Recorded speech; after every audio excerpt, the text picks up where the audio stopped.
राज्यात वाढत्या उन्हामुळे तापमानाचा पारा 40°C उंबरठ्यावर पोहोचण्याची शक्यता व्यक्त केली जाते. अशा उष्णतेत घरात राहणंही कठीण होऊन बसतं. विशेषतः ज्यांच्याकडे एसीची सुविधा नाही त्यांच्यासाठी ही परिस्थिती अधिक त्रासदायक ठरते. मात्र काही सोपे आणि घरगुती उपाय अवलंबून एसीशिवायही घरात थंडावा राखता येऊ शकतो.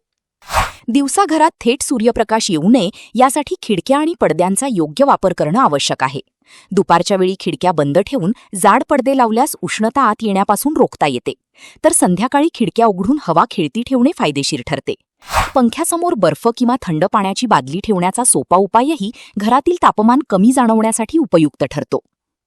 तसेच घरातील इलेक्ट्रॉनिक उपकरणांचा वापर मर्यादित ठेवणेही महत्त्वाचे आहे, कारण टीव्ही, संगणक किंवा ओव्हन यांसारखी उपकरणे उष्णता निर्माण करतात.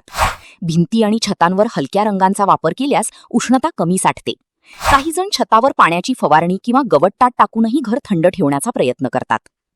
याशिवाय घरात झाडे लावणे हा एक नैसर्गिक उपाय असून त्यामुळे वातावरण थंड आणि प्रसन्न राहते. जाड गालीचे किंवा कार्पेट काढून हलक्या कापडी वस्त्रांचा वापर केल्यासही उष्णता कमी जाणवते.